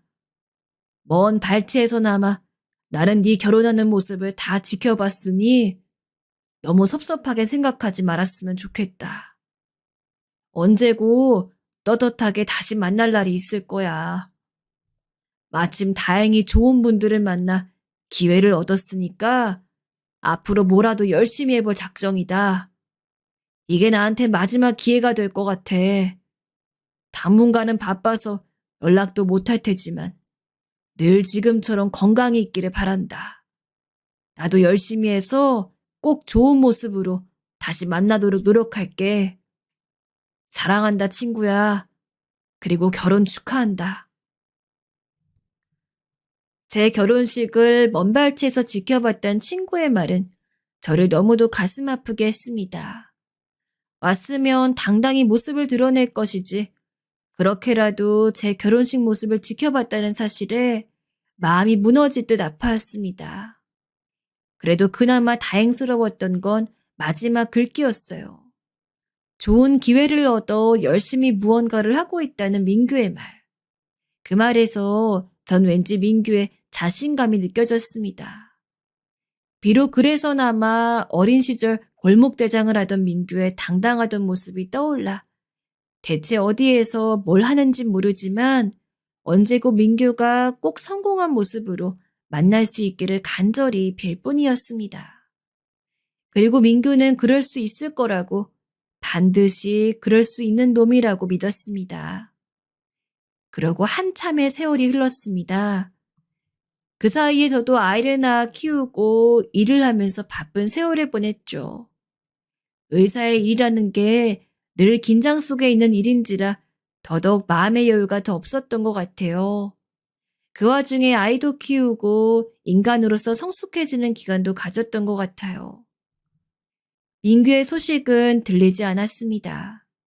그 나이쯤에서는 정을 나누었던 친한 친구들과도 하나둘씩 멀어지기 마련이라 저도 민규를 그 정도로만 생각하게 되었어요. 친했지만 멀어져 버린 친구. 가정이 생기니 씁쓸하지만 저절로 그렇게 되어버리더군요. 다만 그때까지 연락이 없는 것으로 보아 아마 형편이 크게 나아지지 않았음을 짐작했을 뿐이었지요. 가끔 민규가 떠오르곤 했습니다. 술을 한 잔 마시거나 가만히 있다 보면 어렸을 적 민규의 모습도 생각이 나고 우리가 함께 놀던 굴다리가 떠오르기도 했어요. 그리고 마지막으로 만났던 그 고생에 찌들고 퀭한 눈이 떠올라 부디 지금은 좀 안정된 가정을 꾸리고 살길 바랬습니다. 그렇게 민규는 제 어린 시절의 추억으로만 다정했던 흑백 사진 한 장으로만 남게 되었습니다. 그러다가 중년이 된 어느 날 뜻하지 않게 민규의 소식을 듣게 되었어요. 그때가 벌써 20년 전의 일이죠. 미국에서 공부하고 한참 그곳에 살던 친구가 귀국을 하게 되어 축하 파티를 열었던 일이 있었습니다. 뜻밖에도 그 친구로부터 민규의 소식을 듣게 된 거죠. 그 친구 말에 의하면 민규가 미국으로 건너가 있다는 것이었습니다. 미국에? 아니, 민규가 왜 미국에 있어? 갑자기 그게 무슨 소리야?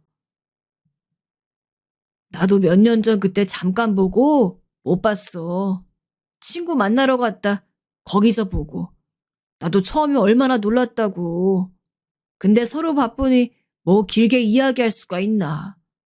잠깐 안부만 물었지. 듣자 하니 그곳에서 뭔 일을 하던 모양이던데?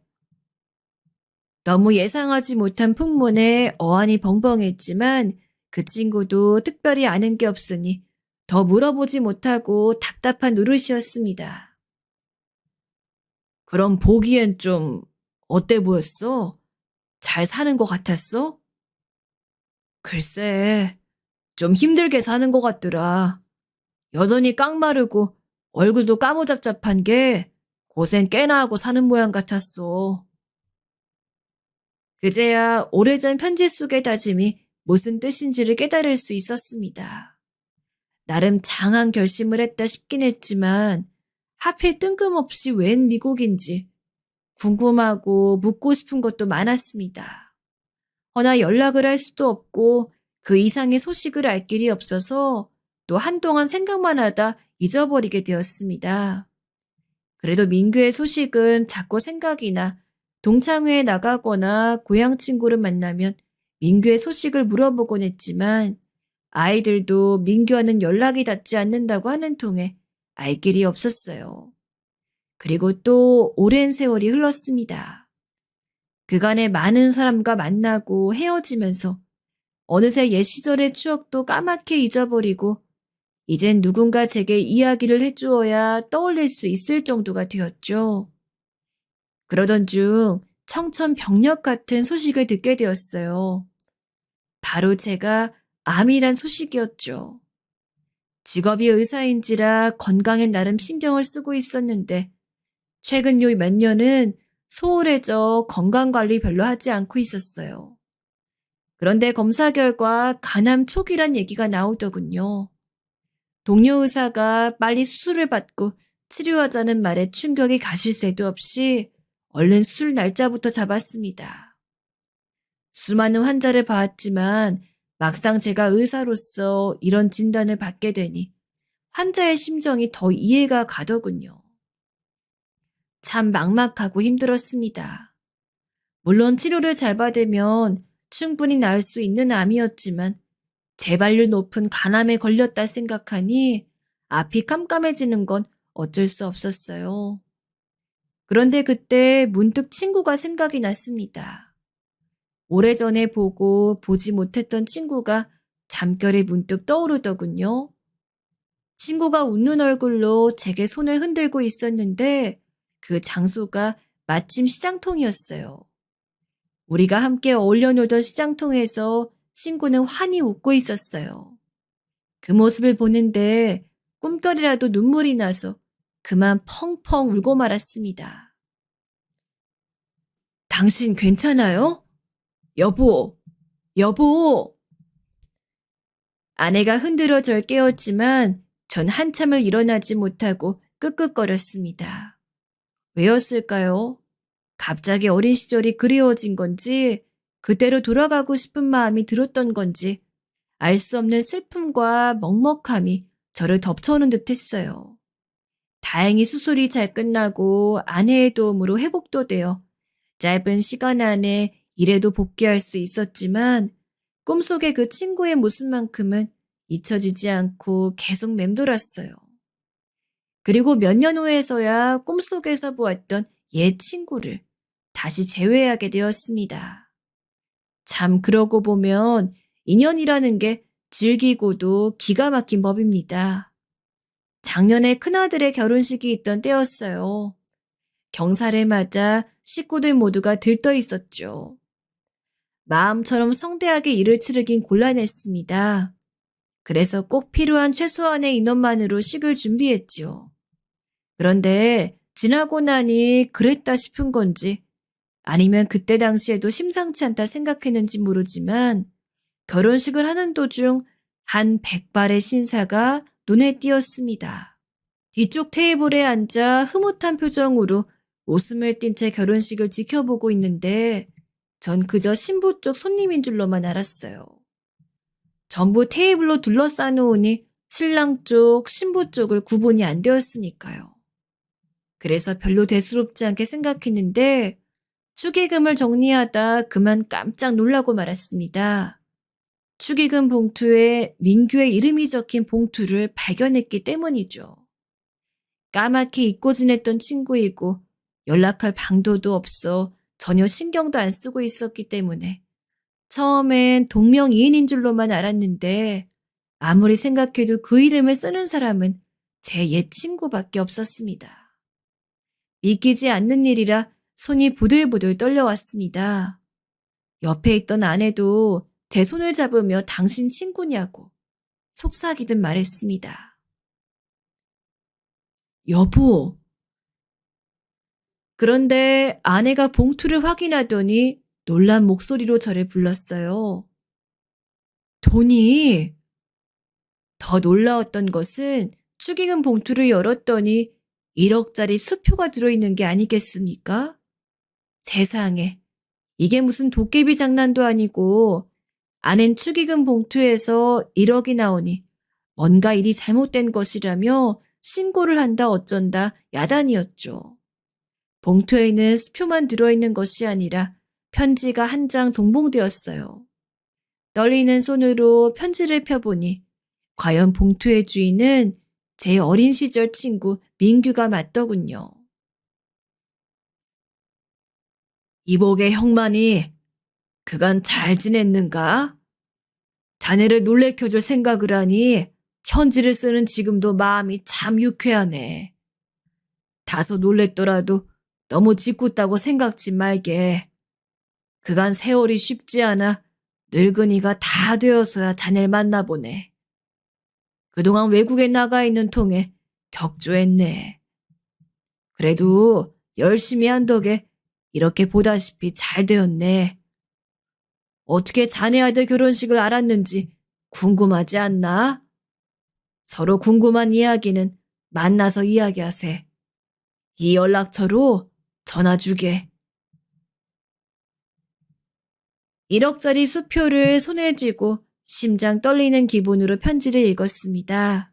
그리고는 아내의 편지에 적힌 연락처로 전화를 했지요. 참 얼마 만에 듣는 목소리인지.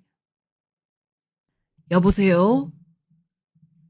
민규의 목소리 듣자마자 그만 울컥 눈물이 쏟아질 것 같았습니다. 전화로나마 그간의 이야기를 다 묻고 싶은 심정이었지만 마침 민규도 누군가를 만나던 중이라 반가운 인사 끝에 약속만 정하고 전화를 끊을 수밖에 없었습니다. 통화를 끊고 나니 그만 너털 웃음이 나오더군요.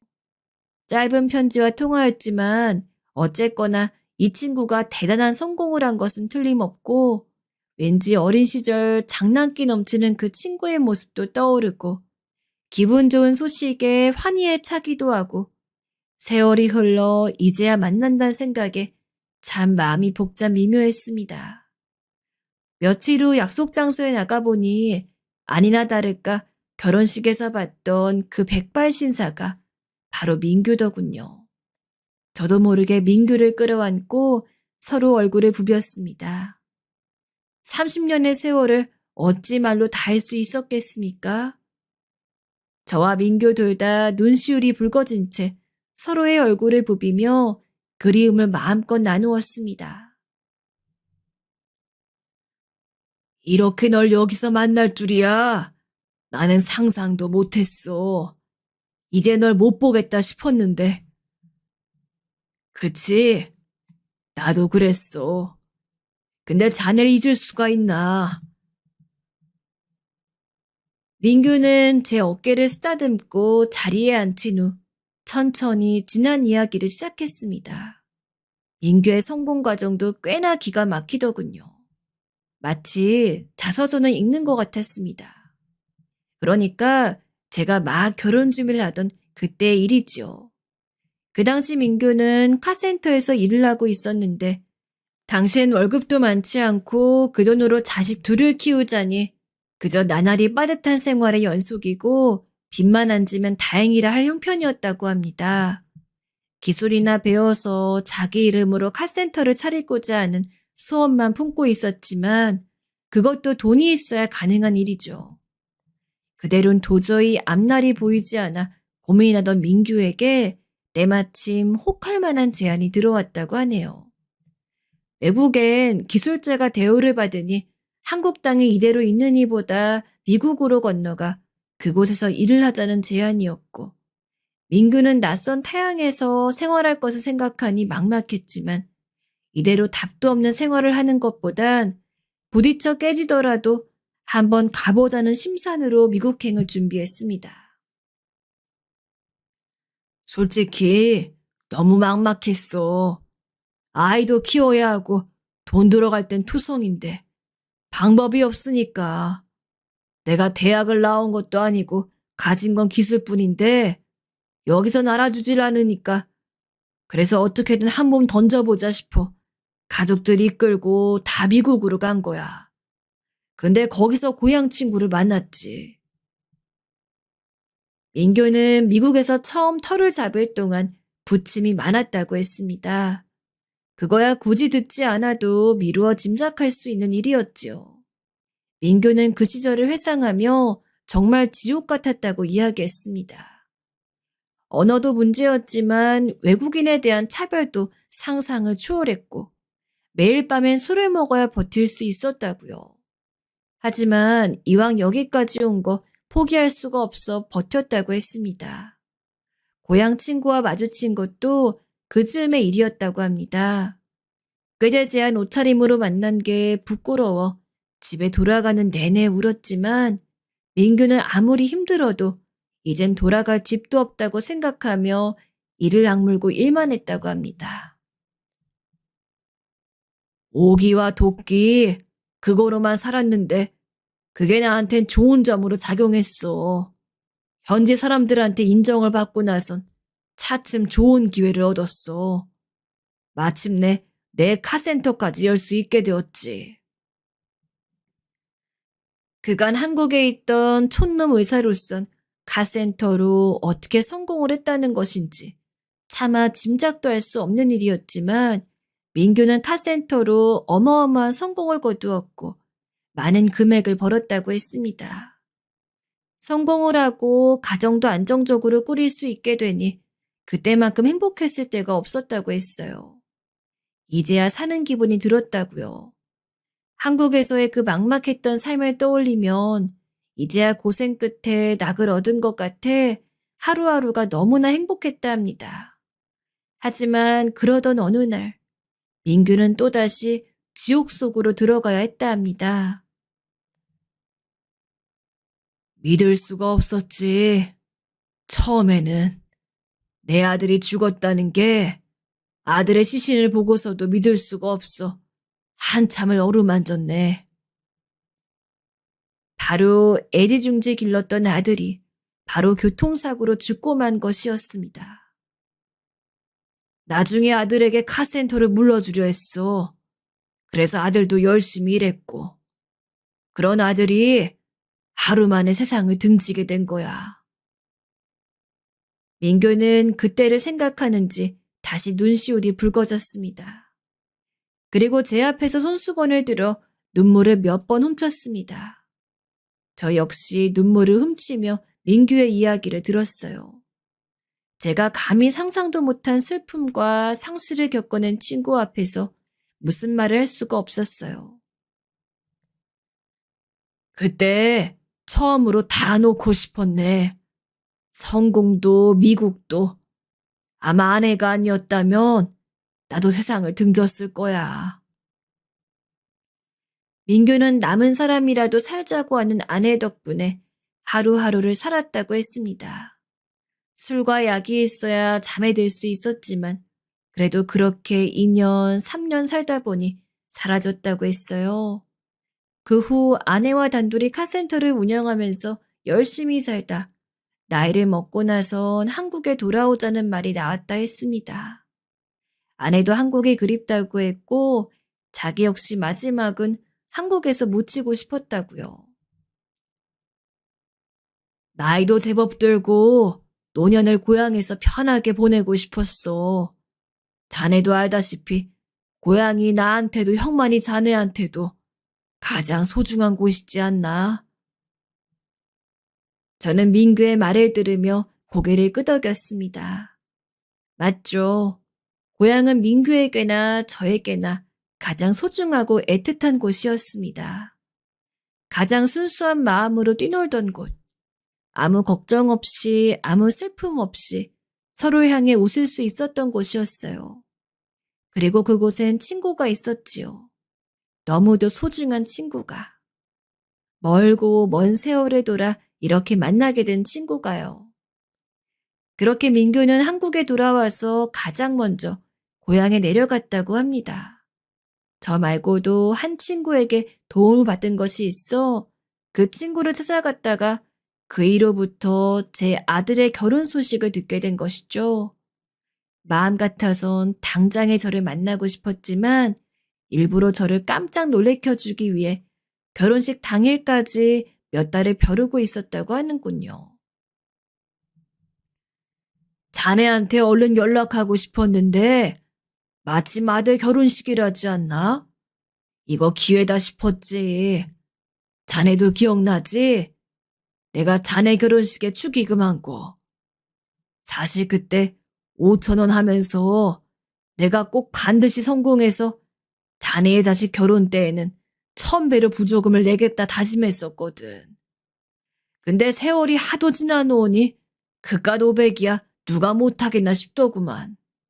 그래서 까짓 만배다. 내는 김에 모두 치졸하다.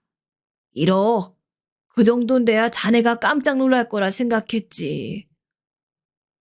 에이, 이 사람아. 아이, 그래도 결혼식 축의금에 1억이라니. 어디 재벌끼리도 그런 소리 못 들어봤네. 안 그래도 내가 돌려주려고 생각하고 있었어. 이 사람은 자네가 그럼 어디 재벌들 부조하는 거 봤단 말이야? 그리고 그걸 꼭 돈으로 생각해야 좋은가? 예전에 자네가 나한테 300을 준 적이 있었지? 그걸 지금 돈으로 따지면 값어치가 몇 곱절은 될 거야. 그리고 금액이 문제가 아니라 그때 그 돈은 나한테 그냥 돈이 아니었어. 애는 태어나지 집안에 돈이라고 눈을 씻고 찾아도 없지. 자네가 아니었으면 그 비참함을 어찌 견뎠겠나. 자네 덕분에 나도 이까진 놈의 세상, 이런 친구들을 둔 내가 왜 기죽어 사냐. 나도 한번 번듯이 성공해보자 하는 마음 품을 수 있었어. 그 돈은 나한테 희망이었어. 잘 살 수 있단 희망. 고맙네. 정말로 너무 고마워. 지금 생각해보니 내 생애에서 고마운 사람들이 한둘이 아니었더구만. 그걸 너무도 늦게 깨달았지만. 전 고개를 절레절레 저었습니다. 민규만 그리 느낀 게 아니었습니다. 저 역시 친구로 인해 힘든 수련의 시간을 견딜 수 있었고 친구의 따뜻한 말 몇 마디로 안식을 되찾을 수 있었습니다. 자넨 내게 고향 같은 친구야. 민규는 제게 고향 같은 친구였습니다. 언제 어디서든 돌아가고 싶은 곳, 찾아가고 싶은 곳, 그런 친구였어요. 나이가 들고 시간이 흘러 기억에선 잊혀져 갔지만 마음에선 계속 갈망하고 그리워하던 친구였지요. 그런 친구를 지금이라도 만나 감사의 따름이었습니다. 전 그날 민규와 함께 술을 한 잔 기울이곤 집으로 돌아와 아내에게 민규 이야기를 꺼냈어요. 아내도 무척 놀라하며 지금이라도 만나 다행이라고, 다행이라 말했습니다. 정말 사람이년 신기하네요. 참, 다시 못 볼 거라 생각했는데. 그러게 말이야.